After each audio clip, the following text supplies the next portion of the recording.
Human makatala sa nasud ug usa ka kaso sa monkeypox virus. Nagpagula karon og abiso ang Department of Health sa publiko. May kalabutan niini aron malikayan ang pagkuyanap sa maong sakit. Makuha matud pa ang monkeypox pinaagi sa direct ug intimate contact sa tawo nga infected niini. Pinaagi sa iyang body fluids. Mapasa sab matud kini pinaagi sa paggamit o paggunit sa mga kontaminadong gamit. 4 days later, nakita yung distinct rash sa kanyang face, back, batok, trunk, sa dibdib at abdomen, sa groin, sa palms and soles of the feet.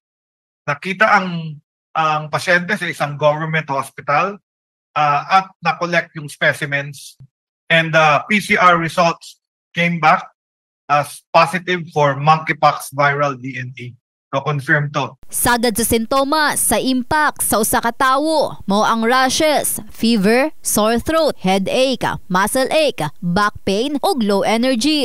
Pwede man matod kining ma-prevent pinaagi sa kanunay nga paghugas sa ilang kamot gamit ang sabon, ingon man kanunay nga paghinlo sa ilang kalawasan. Gani ang residente nga si Velma Daud dihang nahibaluan nga aduna na niini kaso sa nasud. Kanunay sumala pa ang pag-amping kapin pa nga aduna kini mga anak. Kasakit yan eh. Hindi natin yan alam kung kailan ba yan magdating sa atin. Ang sa atin lang dyan, mag-ingat tayo.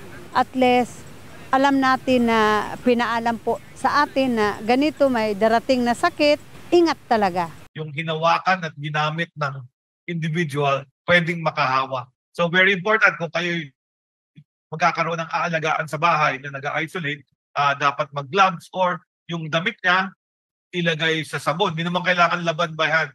Ilagay na lang siya sa soap with the soap and water.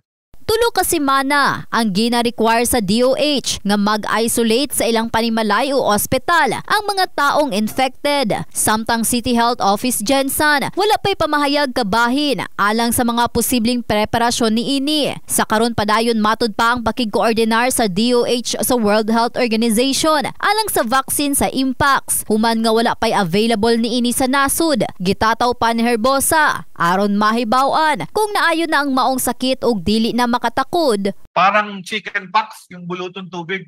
Pag nag-fall off na yung scabs mo, yung mga peklat galing dun sa vesicles, hindi ka na infectious. Pero habang may lesion ka na may lamang vesicle o tubig, maraming microbio doon or virus that can spread. Ito yung ipiprevent mo ng close contact. In the heart of changing lives, kini si Russell Jean Mantile, Brigada News.